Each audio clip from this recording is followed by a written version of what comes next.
Hello guys, तो सभी को जय हिंद। तो यूपी पुलिस की तैयारी का आज है हमारा 67 यानी कि 67वां दिन। तो आई होप कि आप लोगों की तैयारी बहुत ही अच्छे तरीके से चल रही होगी।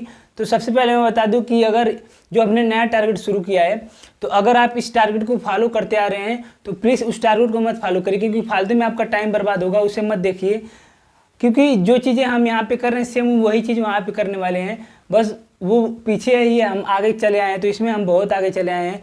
तो ये हमारा मेन टारगेट है, उसको आप छोड़ सकते हैं, उसको आप मत देखिएगा, ठीक है। यही हमारा मेन है, ये आपको अपने इस पर फोकस करना है। ऐसा नहीं कि उसमें कुछ और रहेगा, उसमें कुछ और रहेगा। तो बस यही कहना था आप लोगों से। और आज मैं रीजनिंग के बारे में एक चीज़ खास चीज़ बताऊँगा आप लोगों को, जो कि बहुत ज़्यादा इंपॉर्टेंट है। अब रीजनिंग की समस्या शायद हम सब की ख़त्म हो जाए। तो ये सब जो टारगेट है ये हम सब का टारगेट है। कोई भी राय सजेशन हो तो आप लोग कमेंट करके ज़रूर बताया करिए। तो बिना टाइम बर्बाद करे चलिए देख लेते हैं कि आज का हमारा टारगेट क्या है। तो हमें सबसे पहले क्या करना है, दो पर्यायवाची हमें याद करना है, दो पर्यायवाची रिवीजन करना है। हमको पता है कि अब हम पर्यायवाची को रिवीजन करें क्योंकि हमने काफ़ी पर्यायवाची कर लिया है। तो आज आपको घर और किरण की पर्यायवाची को रिवीजन करना है। तो घर के बहुत सारे पर्यायवाची हैं, गृह, घर, आवास, निवास, भवन, सदन, आयतन, निकेतन, आलय, निलय, गे, आगार, धाम। ये घर का है। किरण का हो गया रश्मि, दीप्ति, मरीचि, कर, अंशु, मयूख। रश्मि, दीप्ति, मरीचि, कर, अंशु, मयूख। तो ये दोनों पर्यायवाची आपको अच्छे से रिवीजन कर लेना है, ठीक है। अगर आपने लिख लिया है तो अच्छी बात है, अगर नहीं लिखा है कभी तो इसे आप लोग नोट कर लीजिए। उसके बाद हम क्या करेंगे, कैलकुलेशन। आज का हमारा टारगेट क्या है, कैलकुलेशन में हम 1 से लेकर 13 तक वर्ग और घन लिखेंगे। आपको पता है कि ये हम चीज़ें दोबारा कर रहे हैं, तो प्लीज़ यार अगर पहली बार नहीं किया तो अब तो कर लीजिए। उसके बाद 10 जोड़ घटाना गुणा भाग करना है। कहाँ से करना है, मैथ ट्रिक्स करके एक ऐप है, उसी ऐप में आपको प्रैक्टिस करना है, ठीक। हिंदी में सेट नंबर 19 लगाना है, हिंदी में प्रैक्टिस सेट नंबर 19 आपको लगाना है। तो इस बुक का प्रैक्टिस सेट नंबर 19वां मैं टेलीग्राम पे PDF बना के डाल दूंगा, आपको वो प्रैक्टिस करनी है। जो भी क्वेश्चन आपका फंसे उसे आपको लिखना है, और किसी एक ग्रामर के पोर्शन को आपको रिवीजन करना है। कैसे पता चलेगा किस व्याकरण को रिवीजन करना है, किस चैप्टर को, तो जब सेट लगाएंगे तो उसमें कोई तो ऐसा क्वेश्चन होगा जिसमें जो आपका फंसेगा, तो जिस चैप्टर से फंसेगा उस चैप्टर को जाके रिवीजन कर लेना है। यही बेस्ट तरीका है रिवीजन करने का। उसके बाद आपको क्या करना है, साहित्य अकादमी पुरस्कार। उसके बाद हम आते हैं साहित्य में, तो आपको 3 साहित्य अकादमी पुरस्कार करना है। मैंने यहाँ पे लिख रखा है, तो आज हमारा 18 हो गया। कल हमने 15 तक किया था, आज 18। तो एक बार क्या करना है, 3 तो करना ही है। 3 मतलब आपको दिन भर कैसे भी करके याद करना है। लेकिन जो ऊपर के हैं 15 उन्हें भी एक बार रिवीजन कर लेना है। तो आज क्या है, कविता के नए प्रतिमान, डॉक्टर नामवर सिंह, बुनी हुई रस्सी, भवानी प्रसाद मिश्र, आलोक पर्व, हजारी प्रसाद द्विवेदी, जो कि बहुत बार पूछा गया है, आलोक पर्व जो कि बहुत ज़्यादा बार पूछा गया है, तो ये काफ़ी इंपॉर्टेंट है। तो ये हो गया साहित्य में। और उसके बाद आपको क्या करना है, आचार्य रामचंद्र शुक्ल की रचनाओं को आज भी इन्हें ही याद करना है। कल भी हमने इनको ही देखा था, आज भी आपको इन्हें ही देखना है। अनकार्थी में आपको क्या करना है, अनकार्थी में सारंग का अनकार्थी शब्द देखना है, जो कि काफ़ी बड़ा है। तो सारंग का बादल, कोयल, धनुष, भौरा, मोर, सोना, हंस, चंद्रमा, बाज, सूर्य, सिंह, घोड़ा, हाथी, एक मृग, चातक। तो ये आपको क्या करना है, अनकार्थी शब्द ये हो गया हमारा सारंग का, ठीक है। तो वीडियो लास्ट तक देखिएगा, अभी रीजनिंग के बारे में बहुत अच्छी चीज़ बात करने वाले हैं।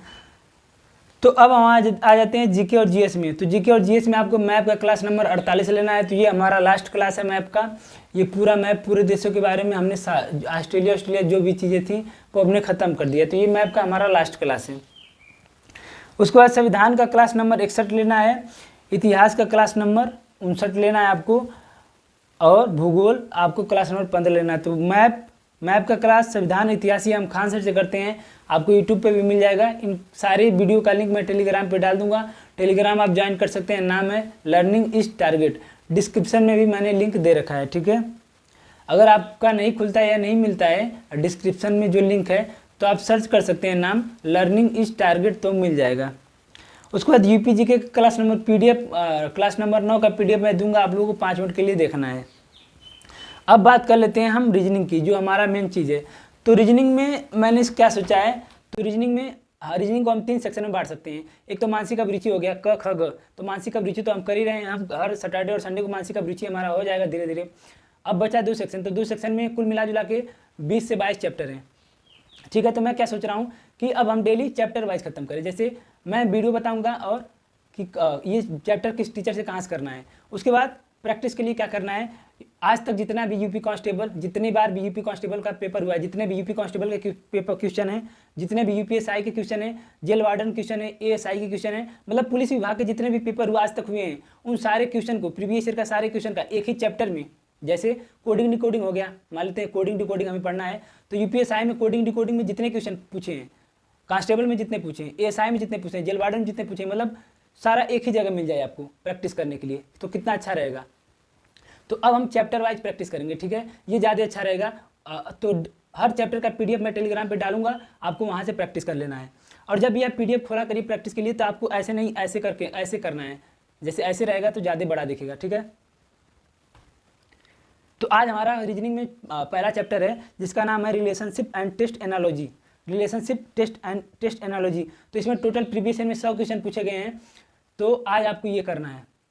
तो मैं बता दूं कि रीजनिंग के यूपीएसआई के और यूपी कांस्टेबल के और जितने भी अदर एग्जाम हैं, सारे के रीजनिंग के मतलब सिलेबस एकदम सेम है।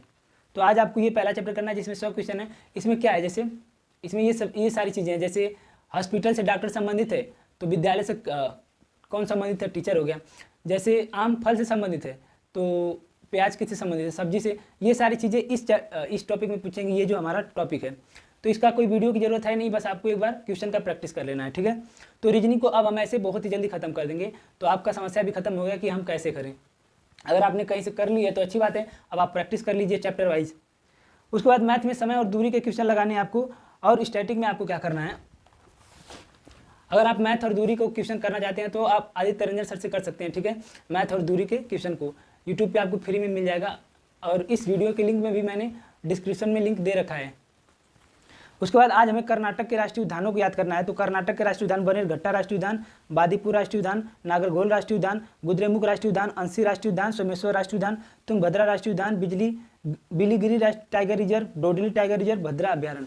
तो ये है कर्नाटक के, जिसे आपको अच्छे से नोट कर लेना है, नोट्स बनाना है और आपको रिविजन करना है। तो यहाँ पे मैंने लिख रखा है, आप लोग देख सकते हैं, ठीक है।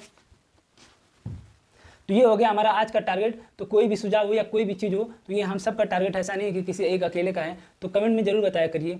तो बस यही था हमारा आज का टारगेट। तो आज के लिए इतना ही। तो सबसे पहले बता दूं कि अभी देखिए यहाँ पे 4:08 हो रहा है, तो अभी मुझे रनिंग करने के लिए भी जाना है, थोड़ा सा एक्सरसाइज करना भी जरूरी है, क्योंकि उससे माइंड फ्रेश रहता है। अगर आप में से कोई ये कहता है कि यार एक्सरसाइज करने के लिए, योगा करने के लिए, मेडिटेशन करने के लिए, रनिंग करने के लिए मेरे पास टाइम नहीं है, तो कोई मतलब नहीं है, आपको टाइम निकालना पड़ेगा। आधे घंटे 24 घंटे में तो देना ही पड़ेगा, इससे ये दिमाग बहुत सही रहता है, ये बहुत ज़रूरी है।